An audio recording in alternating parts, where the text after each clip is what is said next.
Ketemu lagi dengan saya yang saya akan mengulang apa yang saya sampaikan di hari Minggu lalu karena nggak jelas rekamannya. Jadi untuk ibadah gereja kita, bukan ibadah lah, firman Tuhan di gereja kita akan buat seperti ini ya.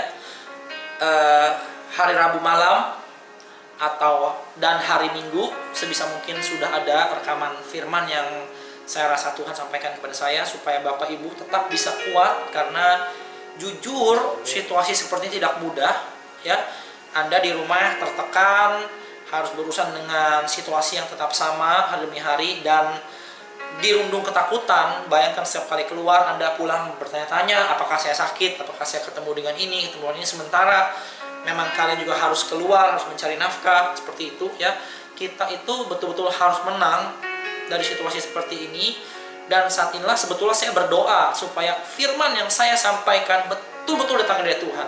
Saya nggak mau sekedar menyenangkan Anda saja, sekedar firman yang gampang-gampang, tapi saya pengen supaya Anda itu betul-betul kuat ya, karena situasi ini butuh banyak kekuatan saudara untuk kita bertahan. Nanti habis firman pun kita akan berdoa sama-sama. Saya berdoa ada hal-hal profetik yang bisa kita sampaikan. Ada teman-teman yang hadir, ada Glenn, ada Stella, ada Yudi ya, ada Bu Meme juga di atas. Kita pengen supaya semua jemaat dapat terlayani dengan baik. Dan kalau ada Bapak Ibu yang memang betul-betul membutuhkan bantuan, seperti misalnya pangan atau keuangan sekalipun, tolong kontak saya secara pribadi ya. Semua identitas kami rahasiakan.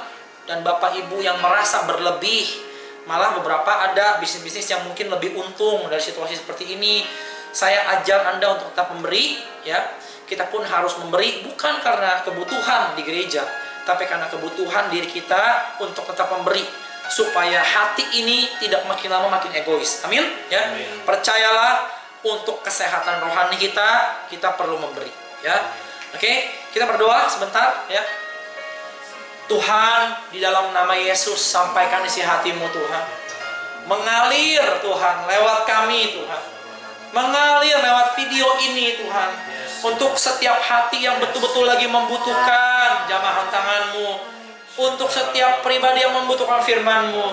Tuhan, sampaikan isi hati-Mu lewat keterbatasan lidah dan bibir hamba-Mu dan cara berpikir hamba yang begitu terbatas. Firman-Mu kerja dengan ajaib Tuhan. Tuhan, pastikan semua jemaat-Mu terlayani dengan baik Tuhan siang hari ini Tuhan, dalam nama Yesus. Kita buka sekali lagi, semuanya buka ya, Lukas pasal 16. Saya akan berbicara lebih jelas. Lukas pasal 16. Thank you Jesus. Terima kasih buat hadirat-Mu Tuhan.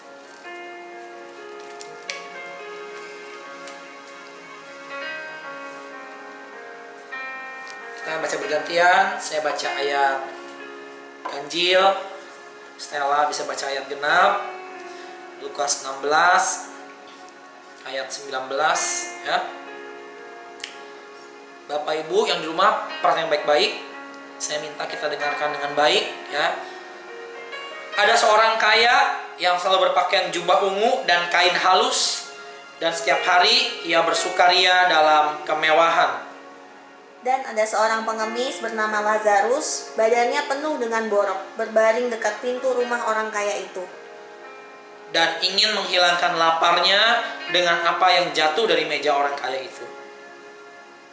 Malahan anjing-anjing datang dan menjilat boroknya. Kemudian matilah orang miskin itu, lalu dibawa oleh malaikat-malaikat ke pangkuan Abraham.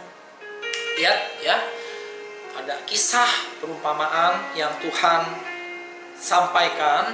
Saya mau Anda tahu, sebagai satu seri dari pasal yang ke-16 ada beberapa cerita tentang untuk tidak mengikatkan diri kita dengan mamon, dengan keuangan. Ingat, hampir sepanjang tahun lalu saya mengajar jemaat supaya tidak terikat oleh dunia. Betul ya? Tanpa pernah saya tahu bahwa tahun ini saudara kita mengalami hal seperti ini yang menurut saya bahkan masih beberapa bulan mendatang. Oke, seandainya ada anugerah Tuhan, paling cepat kita bisa ibadah itu bulan Juni ya. Seprediksi saya, tapi seandainya enggak, ya mungkin akan lebih panjang seperti ini. Kita tentu berharap yang terbaik. Nah, sepanjang tahun saya mengajar tentang tidak mencintai uang, oke? Dan ternyata tahun ini kita betul-betul diuji. Kalau Bapak Ibu hidupnya hanya mengandalkan keuangan dalam rumah tangga Anda, dalam cara Anda membesarkan anak, hanya uang terus, hanya kebahagiaan duniawi saja, tahun ini Anda pasti akan merasa begitu kesulitan. Kenapa?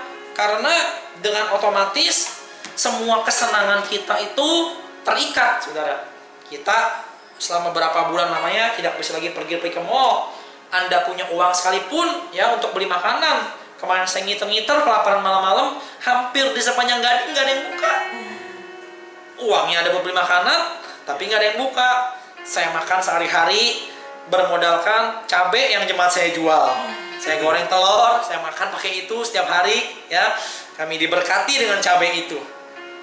Coba Anda punya uang pun nggak kepake.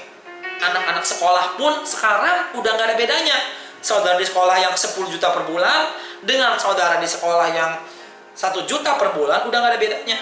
Pakaian pun sama. Anda punya sepatu 10 juta dengan sepatu yang 200 ribu. Saudara mau pakai kemana? Udah nggak ada bedanya. Ya, emas perhiasan pun sama. Oke? Ternyata pada akhirnya uang itu tidak terlalu berarti. Fondasi kita semua digoncangkan. Karena itu kita yang terbiasa hidup apa-apa uang tolak ukurnya pasti akan menderita sekali dalam masa-masa sekarang. Saudara akan panik, Anda akan cari uang lebih banyak, Anda akan menghemat, Anda akan pelit. Lama-lama Anda akan mulai jahat, mulai egois lama-lama, mulai menginjak orang yang lebih lemah. Hati-hati, saudara. Ternyata firman Tuhan berkata, saya berdoa sungguh-sungguh untuk ayat ini, ya. Saya kaget Tuhan kasih saya ini ayat, satu cerita yang bagus sekali. Perhatikan, ada orang kaya yang berpakaian jubah ungu dan ada seorang pengemis yang dengan sengaja dinamakan oleh Yesus. Ya, perhatikan, orang kayanya tidak diberi nama, oke? Orang miskinnya malah diberi nama. Namanya siapa? Lazarus. Ya, saya cari referensi tentang kata Lazarus di Alkitab. Ternyata di Perjanjian Baru, sepanjang Perjanjian Baru hanya ada 2 kali kata Lazarus dipakai dalam cerita. Hanya ada 2 cerita. Pertama-tama cerita yang ini, yang satu lagi cerita di mana Lazarus sedang sakit. Nanti kita buka firman Tuhan di Yohanes. Pak Yudi bisa tolong handphone saya? Saya perlu lihat Alkitab. Terima kasih. Di Yohanes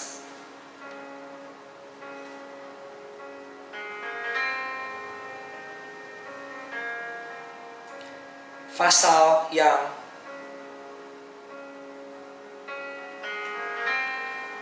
ke-11 di ayat yang ketiga. Yohanes pasal 11 di ayat yang ketiga. Firman Tuhan berkata, dan Lazarus yang sakit itu adalah saudaranya. Perhatikan ayat ini. Kedua perempuan itu mengirim kabar kepada Yesus. Tuhan, lihat kalimat ini ya. Dia yang engkau kasihi, Tuhan, Lazarus yang kamu sayang itu sedang sakit. Ingat, tidak berarti Tuhan sayang Anda, maka Anda tidak bisa sakit. Setuju? Bahkan ayat ini kontras sekali. Tuhan, dia yang kamu kasihi sakit. Oke. Ternyata kata Lazarus ini, saudara, nama Lazarus ini, saudara, punya banyak cerita yang tidak baik di dalamnya. Ya, pertama-tama Yesus dengan sengaja memakai nama Lazarus untuk memperumpamakan nama itu sebagai pengemis yang borokan dan sakit. Hari Minggu saya cerita, bayangkan saya berteman dekat dengan Glenn, kita mulai gereja sama-sama dari dulu. Rasanya nggak tega kalau saya cerita perumpamaan yang jelek-jelek menggunakan nama Glenn. Ya, nggak mungkin. Saudara, ada seorang pemulung, nasibnya begini begitu, anaknya meninggal, pemulung itu bernama Glenn. Tidak mungkin, saudara, nggak mungkin. Ya, tapi dengan sengaja Tuhan menceritakan bahwa pengemis ini namanya Lazarus.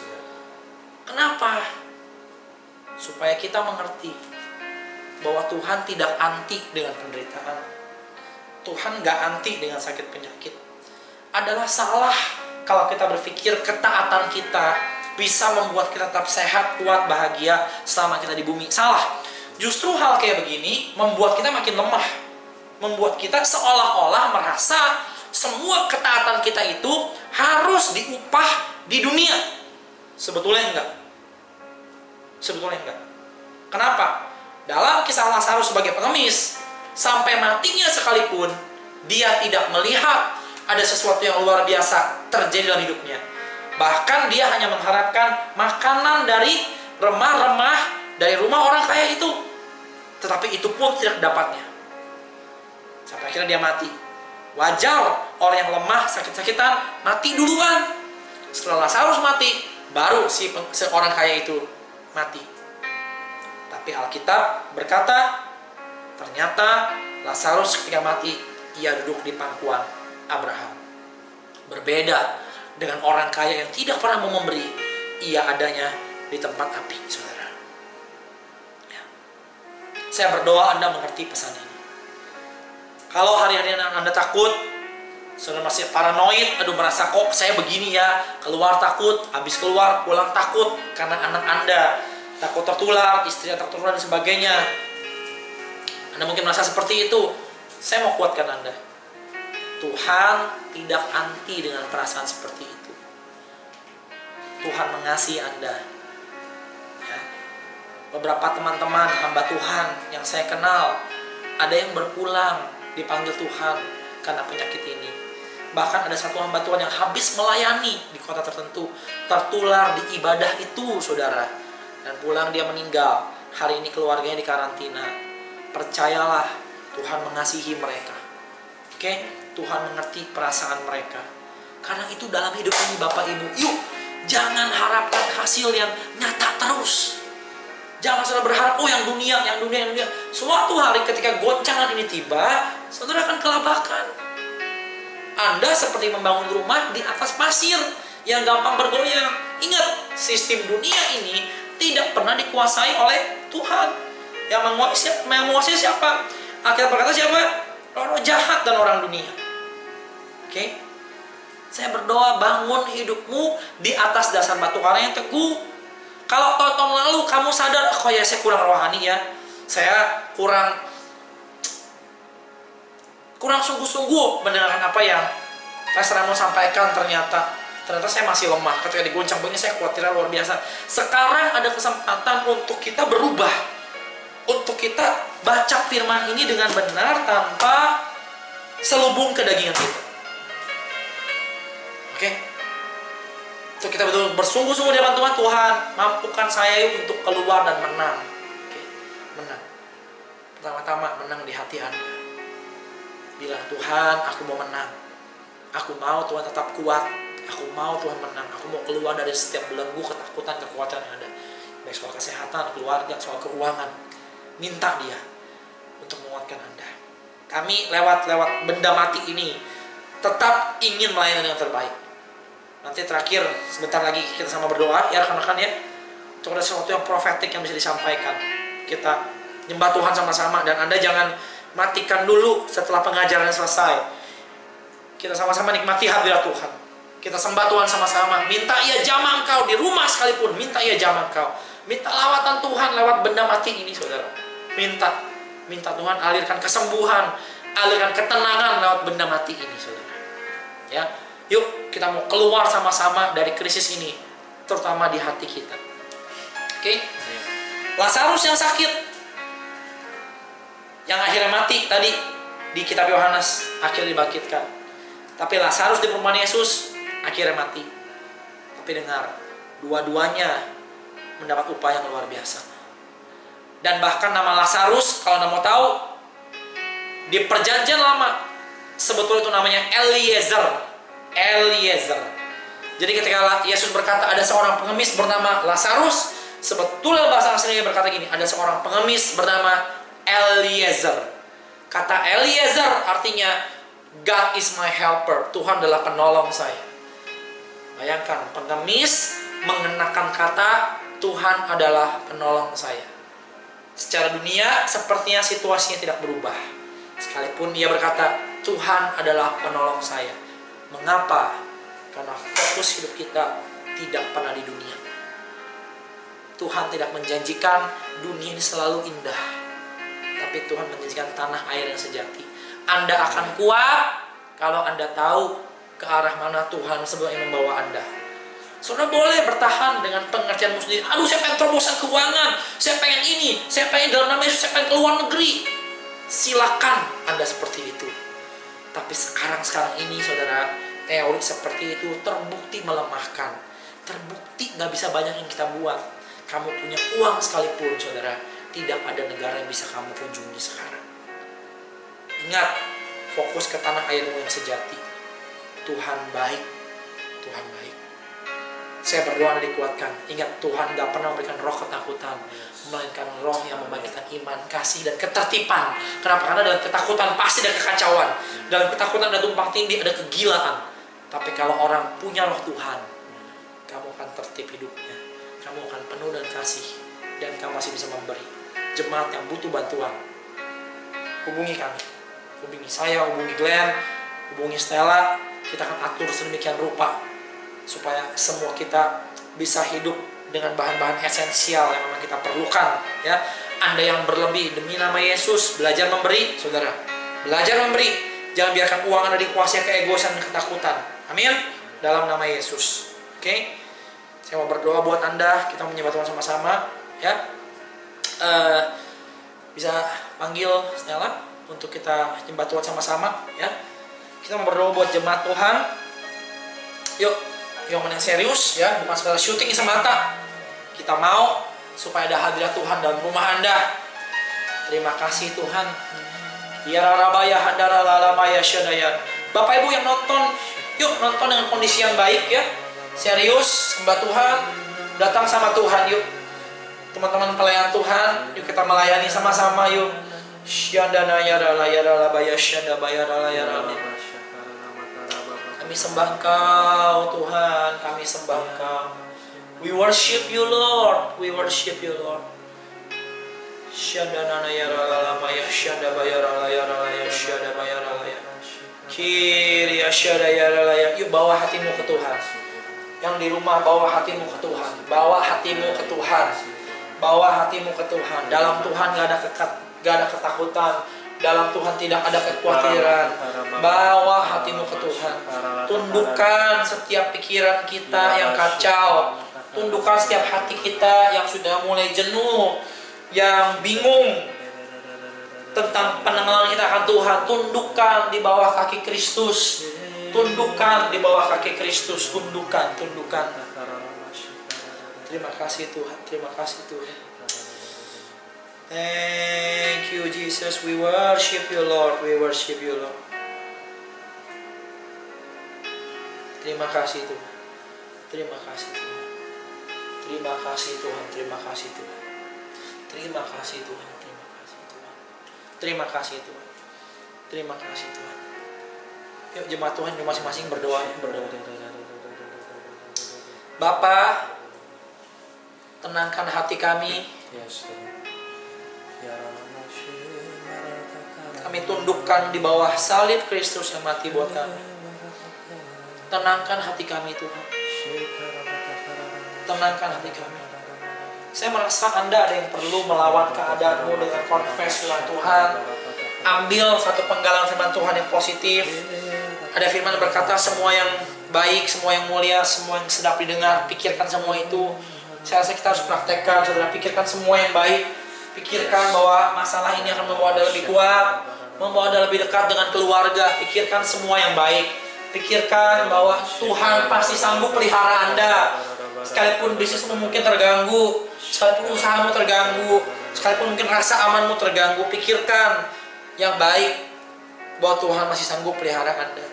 Amin Tuhan. Terima kasih Tuhan. Terima kasih Tuhan. Yuk yang lain bisa berdoa, sampaikan sesuatu, silakan ya. Bapa, kami We percaya worship you, Lord. Engkau Tuhan yang gak terbatas We oleh ruang dan waktu worship Tuhan. you, Lord. Saat ini Tuhan, dimanapun Tuhan saudara kami berada yang menonton Tuhan, rekaman ini kami berdoa kekuatan yang dari Engkau datangnya Tuhan. Hadirat-Mu Tuhan memenuhi hati setiap anak-anak-Mu Bapa, memberikan kekuatan, penghiburan Tuhan, damai sejahtera Tuhan, sukacita oleh Roh Kudus Tuhan, Ya. hati setiap anak-anak-Mu di dalam nama Yesus Tuhan. Ya, Tuhan. Kami lepaskan berkat-Mu yang terbaik Tuhan saat ini Tuhan buat anak-anak-Mu Tuhan. Ya. Ketenangan dalam pikiran mereka Bapa di dalam nama Yesus Tuhan. Setiap badai yang mau katakan redalah dalam Ya. nama Yesus saat ini Tuhan. Biar hadirat-Mu Tuhan memenuhi hidup setiap anak-anak-Mu Tuhan. Dan buat kami sadar ini waktu yang baik Tuhan untuk setiap kami bangkit dan jadi Yuk, berkat buat sekeliling ulurkan kami tangan Tuhan. kita. Di dalam nama Yesus Tuhan, Yes. mata kami melihat, tangan kami terulur Tuhan. Tuhan. Memberikan apa yang kami bisa berikan Tuhan buat sekeliling kami. Jadi berkat buat bangsa kami, buat keluarga kami Tuhan. Tuhan. Di dalam nama Yesus setiap awan gelap Tuhan, biar sinar kemuliaan-Mu Tuhan Ya. bercahaya Tuhan. Di dalam nama Yesus kami berdoa Tuhan. Ya. Terima kasih Tuhan. Ya Tuhan, terima kasih karena Kau mengasihi kami Tuhan. Yes. Terima kasih Tuhan, Kau rela Tuhan. Ada nama Tuhan dalam diri kami, ada nama Eliezer dalam hidup kami. Terima kasih Tuhan untuk anugerah-Mu Tuhan. Berkati setiap anak-anak-Mu, berkati hidup mereka, lindungi mereka dengan tangan-Mu sendiri. Dan Roma 8 ayat 28 berlaku buat kami. Tidak ada yang terjadi tanpa seizin dan pengetahuan Tuhan. Amin. Tanpa kasih Tuhan di dalamnya. Amin Tuhan. Terima kasih Bapak. Saya bersyukur buat ibadah tengah minggu kami, buat firman tengah minggu ini Tuhan. Terima kasih Tuhan. Bekerja dengan luar biasa lewat rekaman ini. Sampaikan pesan-Mu Tuhan lewat rekaman ini. Nyatakan hadirat-Mu lewat rekaman ini. Di dalam nama Yesus, saya yang percaya sama-sama katakan Amin. amin. Bapak Ibu, God bless you. Ya, tetap sama-sama, tetap dalam satu keluarga. Hubungi kami jika ada sesuatu yang bisa kami lakukan. Ya, yang Anda berkelebihan, Anda mau memberi, saya betul-betul dorong Anda untuk memberi. Tuhan memberkati.